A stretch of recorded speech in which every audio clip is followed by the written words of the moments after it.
You just got that raise you were hoping for, 15% more per month. You sit down, do the math and think, perfect. Now I'm going to be able to save. Now I'm going to get out of debt. Now everything is going to change. 3 months later, you are the same or worse. In fact, you now owe more. Your credit card has a higher balance, and you have no idea where that extra money went. If this sounds familiar to you, this video is for you. My name is Mark, and I spend way too much time thinking about why money doesn't solve your problems if you don't change.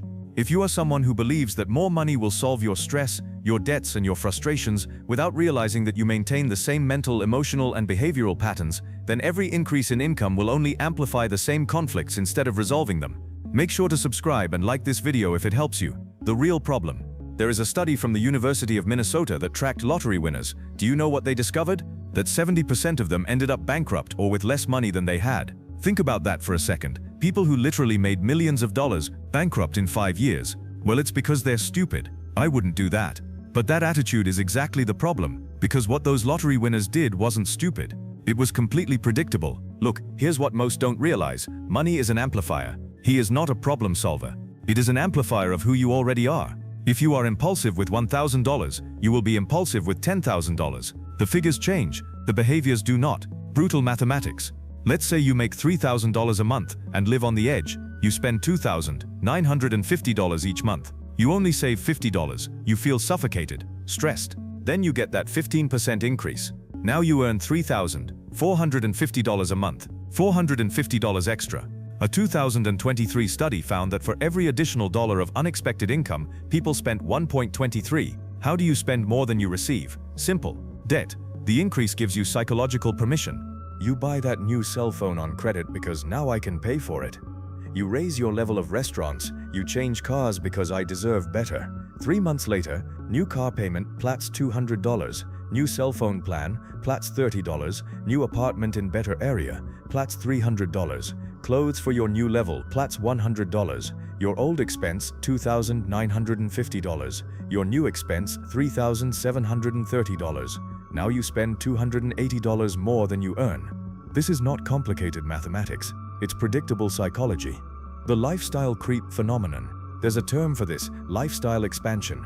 When you earn more, you don't feel like you spend more. You feel like you're finally living normally, because you compare your life not with your previous life, but with people at your new level. When you made $3,000, you compared yourself to people who made $3,000. Your car was fine. Now you start following people on Instagram who make $5,000. Suddenly your car looks embarrassing. And here's the cruel part, it never ends. One study found that satisfaction stabilizes. There is a point where more money stops making you happy, but you never stop wanting more things. The psychological trap. But Mark, I'm different. I'm good with money. Let me ask you an uncomfortable question. Why haven't you saved 20% of your current income? Well, it's because I don't earn enough to save 20%.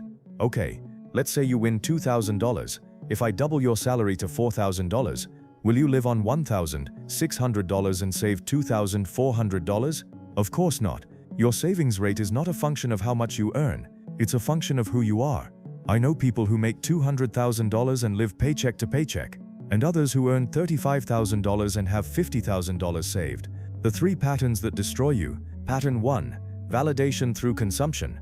You buy things to feel valuable. New car, I'm doing it. The problem is that this validation lasts 48 hours. Afterwards, you return to your base emotional state. You're constantly chasing the next dopamine rush, creating more debt. It's addiction. Brain scans show the same patterns as cocaine addicts. Pattern 2. Magical thinking about the future. When I earn more, then I will be disciplined. When I pay off this debt, then I will start saving. When I get that promotion, then I'll invest. This is magical thinking. You are assuming that your future self will be different by doing nothing today. If you don't change the systems today, you won't change the results tomorrow. Pattern 3. Ignorance of compound mathematics. People underestimate the power of small decisions. Example, you spend $8 on coffee each workday. It's only $8, Mark. It's no big deal. $8 treks 5 days, $40 a week. $40 treks 52 weeks, $2,080 per year.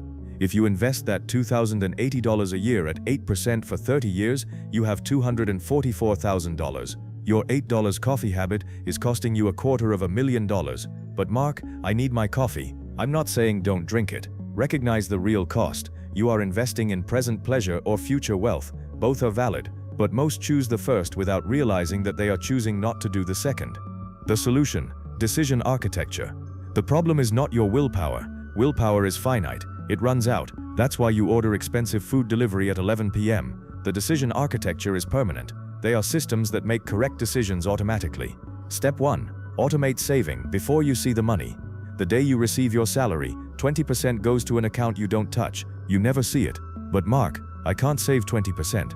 So start with 5%, then 7%. Because if you wait until the end of the month to see how much is left over, there will always be zero left over. Step 2. Create friction for impulsive spending. Remove your cards from websites. Eliminate Apple Pay. Use cash for discretionary spending. Every second of friction reduces the probability of impulse buying by 12%. If you have to get up and look for your wallet, there's a 60% chance you won't. Step 3. Define your non-negotiable lines. You can't rely on motivation. I never buy anything over $100 the same day I see it. I never finance items that depreciate. I never spend to impress people I don't care about.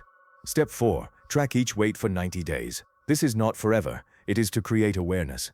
Because 83% of people have no idea how much they spend. You can't change what you don't measure. You will see patterns. I spend $600 a month eating out and I don't even enjoy it. That awareness changes everything. The uncomfortable truth. It's not that you don't earn enough. You haven't decided that having money is more important. I've seen people on $300,000 a year close to bankruptcy, and others with $40,000 who are millionaires. The difference is not what goes in, it's what stays. What stays is determined by your systems, your values, and your identity. If you identify yourself as someone who lives hand to mouth, you will still be the same, only with more expensive things. If you identify as someone who builds wealth, every decision goes through that filter. The real change: you don't need more money, you need to become a different person. A person who values future security more than present comfort. Who finds validation in progress, not possessions. Who understands that each peso is a vote for the future you want. You have the discipline to delay gratification. This sounds harsh, and it is. Every rich person I know had to make this decision. They felt tired of being out of control. They made the most difficult decision to value their future more than their present. Conclusion: you can wait for that raise, that inheritance, or win the lottery. Or you can take the income you have right now and start building real systems. Having $10 million and losing it is the same as having $10,000 and losing it. Only the numbers change. The problem was never the quantity, it was the person. When will I have enough money? The question is, when will you be the person who builds wealth? And the answer may be today. If this video helped you, like and subscribe. I have more content on how to build real wealth, not just dream about it. See you in the next one.